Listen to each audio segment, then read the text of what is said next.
तो यहाँ पर आप लोगों ने जाना था कि उस मीडियम का क्या होना जरूरी है, उसमें इलास्टिसिटी की प्रॉपर्टी होना जरूरी है।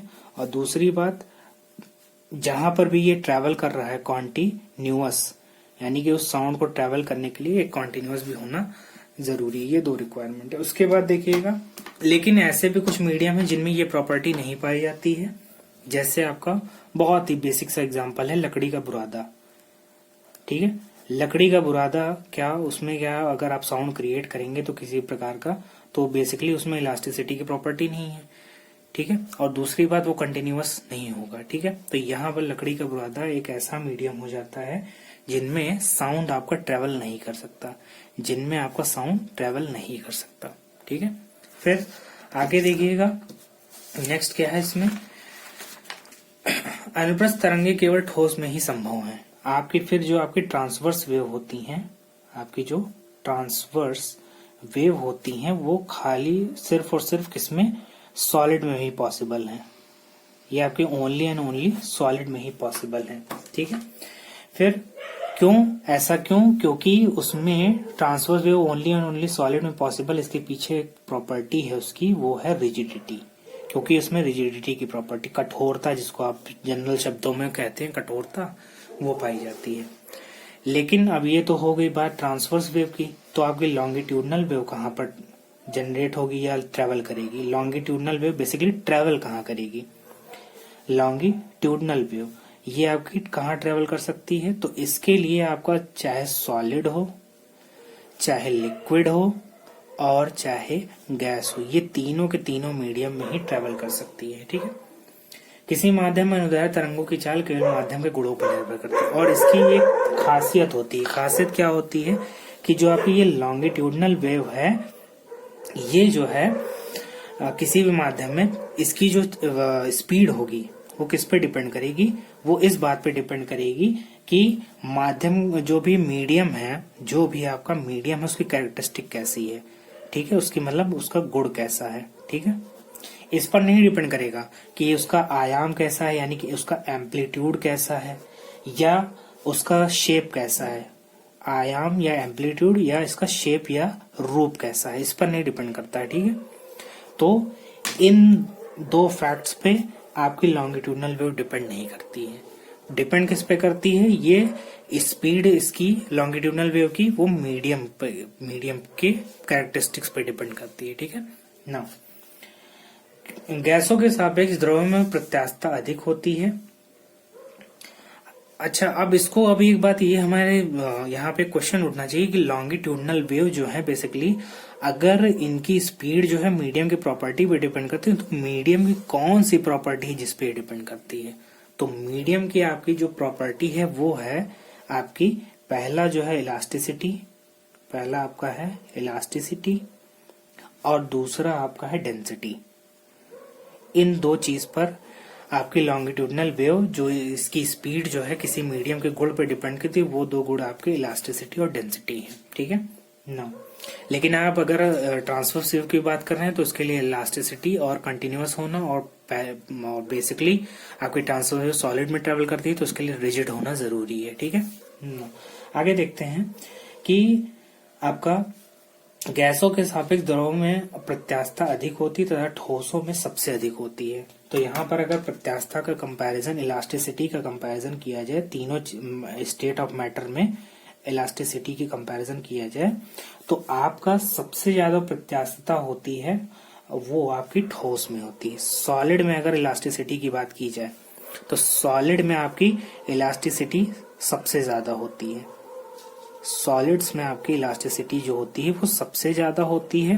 ठीक है, अब दूसरा, अब इसके बाद कौन किसका नंबर आएगा कि यहाँ पर गैसों के सापेक्ष द्रव में प्रत्यास्थता अधिक होती है, तो इसके बाद आपका नंबर आता है लिक्विड का। ठीक है, आप लोग के लिए एक छोटा सा काम मैं आप लोग को दे रहा हूँ कि तीनों का आप लोग एक एग्जाम्पल जरूर बनाइए कि सॉलिड में कैसे हम ये चीज जान पाएंगे कि उसकी इलास्टिसिटी कैसे ज्यादा है, उसके बाद लिक्विड के लिए, इसके बाद आपका लिक्विड का नंबर आता है। ठीक है, इसके लिए इलास्टिसिटी के लिए। ठीक है, फिर तीसरे पे आपका कौन आता है, तीसरे पे आपका आता है देखिएगा तीसरे पे आपका अब कौन बचा, सॉलिड लिक्विड हो गया, अब बचा गैस। इसके बाद यहाँ पर इसकी इलास्टिसिटी होती है। तो नंबर 1 सबसे पहले जो सबसे ज्यादा जिसकी इलास्टिसिटी है वो सॉलिड की, फिर लिक्विड की, फिर गैस की। ठीक है, अब आगे बढ़ते हैं। गैसों के सापेक्ष द्रवों में प्रत्यास्थता अधिक होती है, तथा ठोसों में सबसे अधिक होती है। ये भी मैंने आपको समझाया। आगे देखते हैं कि वायु में जब ध्वनि की चाल की बात करती हैं 0 डिग्री सेंटीग्रेड पर, वायु में ध्वनि की चाल की अगर बात की जाए तो यहाँ पर आप लोग एक काम जरूर करिएगा कि यहाँ पर सॉलिड लिक्विड गैस दोनों की इलास्टिसिटी चेक करने के लिए आप लोग एक एग्जांपल जरूर अपने माइंड से क्रिएट करिए। ठीक है, या सोचिए, कहीं से देखिए, सर्च करिए। ठीक है, वायु में ध्वनि की चाल यानी कि अनुदैर्ध्य तरंगों की चाल की बात की जाए तो 0 डिग्री सेंटीग्रेड पर ये होती है 331 मीटर पर सेकेंड।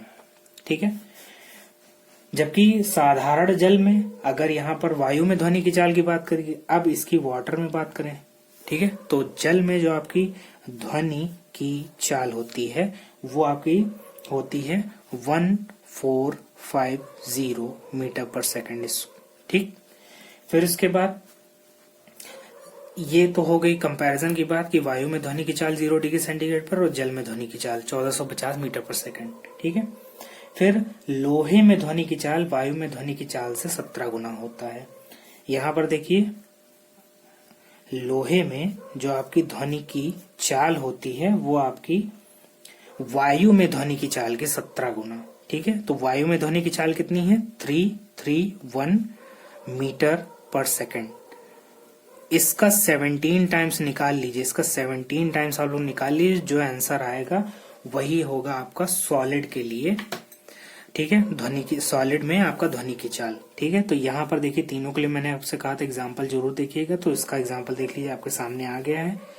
गैस के लिए वायु को लिया गया है और यहाँ पर लिक्विड के लिए वाटर को लिया गया है, सॉलिड के लिए यहाँ पे लोहे। तो आप तीनों का कंपैरिजन कर लीजिए।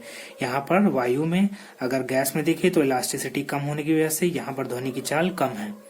उसके बाद उससे ज्यादा किसमें है, 1450 मीटर पर सेकंड, ये आपकी लिक्विड में है। फिर आपकी सॉलिड में बात किया जाए तो सबसे ज्यादा इसमें मिलेगी 331 मल्टीप्लाई बाई 17। जो आंसर आएगा वो इसका फाइनल आंसर होगा। ठीक है, तो ये आपका हो जाएगा सॉलिड में। ठीक है, फिर अब ये तो बात हो गई, तीनों का मैंने एग्जांपल भी आपको सामने दे दिया। अब आगे देखते हैं, किसी माध्यम में ध्वनि की चाल माध्यम के ताप पर निर्भर करती है।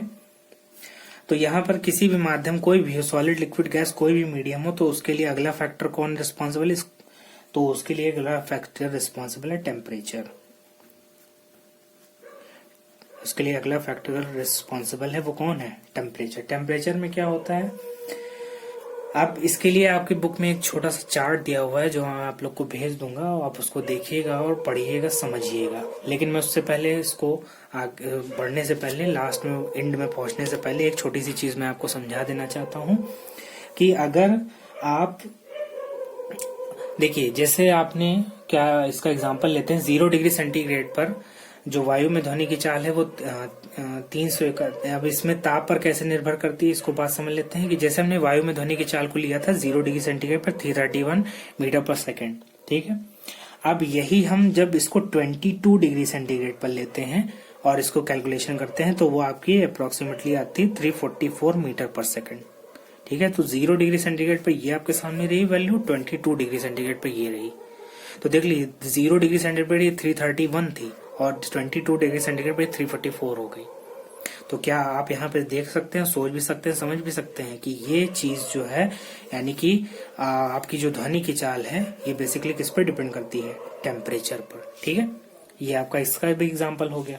ठीक है, फिर उसके बाद आपका अलग अलग मटेरियल्स के लिए आपका इसमें 25 डिग्री सेंटीग्रेड पर आपका चार्ट दिया गया है, आप पूरा उसको देख करके समझ सकते हैं। और उसमें ठोस, द्रव, गैस तीनों के लिए डिस्कशन किया गया है, सॉलिड, लिक्विड, गैस, उसमें तीनों के लिए डिस्कशन किया गया। उस चार्ट को आप पढ़िए, आप समझ सकते हैं। ठीक है, फिर आगे बढ़ते हैं।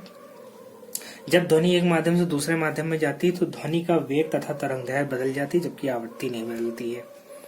तो यहाँ पर एक माध्यम से दूसरे माध्यम में जब ध्वनि जाएगी तो उसकी पहली बात वेलोसिटी, पहली चीज, और दूसरा उसका तरंगदैर्घ्य यानी कि लैम्डा, ये दोनों चीजें क्या हो जाती है, बदल जाती हैं। और जबकि उसकी फ्रीक्वेंसी ये आपकी नहीं चेंज होती है। ठीक है। फिर उसके बाद किसी माध्यम में ध्वनि का वेग ध्वनि की आवृत्ति पर निर्भर नहीं करता। और अगली बात है, कोई भी माध्यम हो, सॉलिड, लिक्विड, गैस, उसमें जो ध्वनि का वेग होता है, ध्वनि का वेग वो आपका ध्वनि की आवृत्ति पर निर्भर नहीं करता। ठीक है। फिर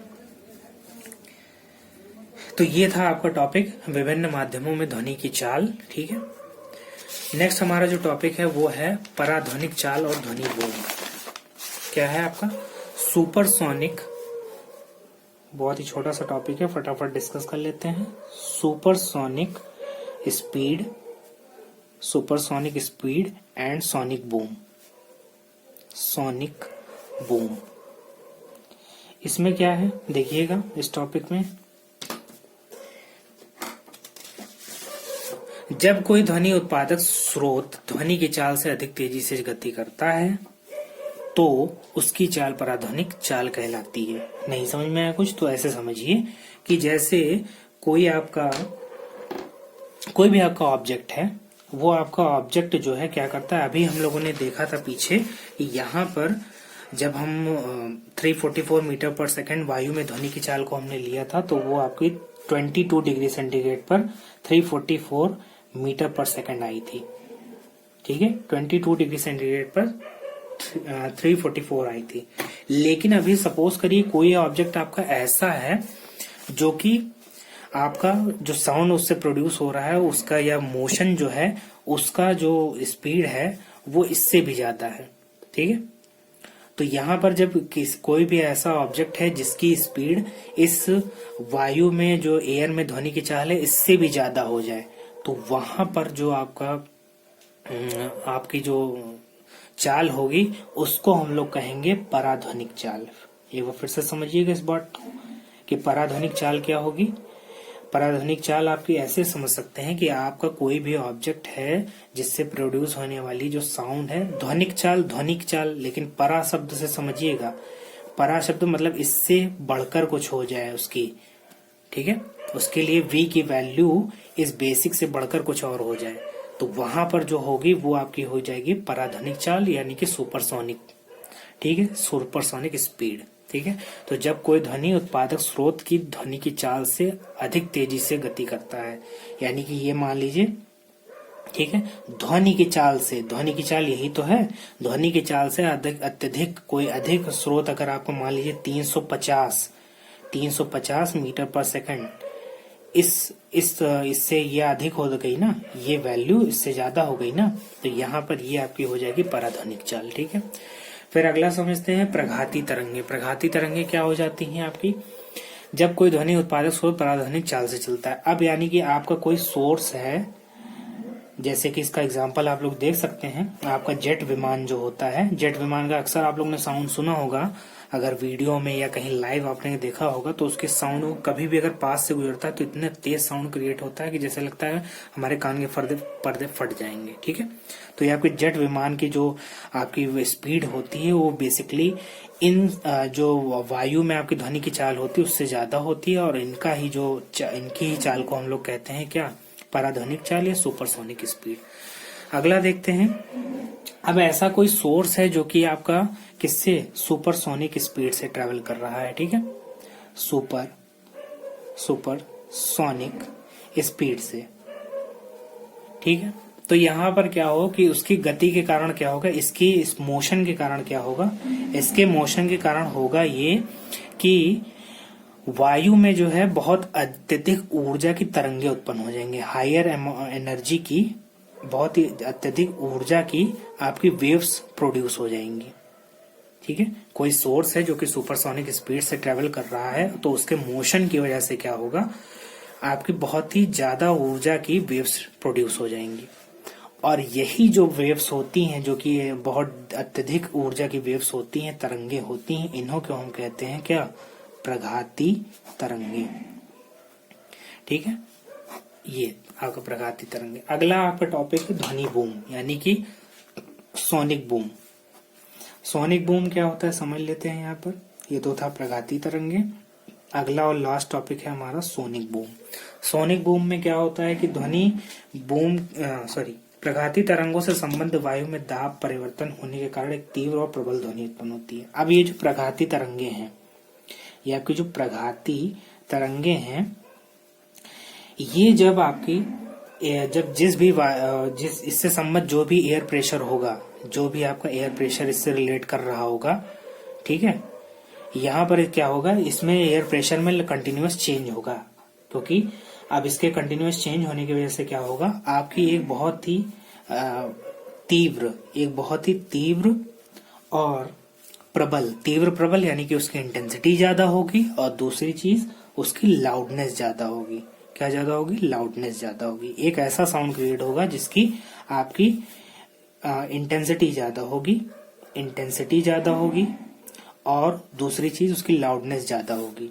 ठीक है, तो वो आपका जो साउंड प्रोड्यूस होता है जिसकी इंटेंसिटी और लाउडनेस बहुत ज्यादा होती है, और किस वजह से? Due to change in air pressure.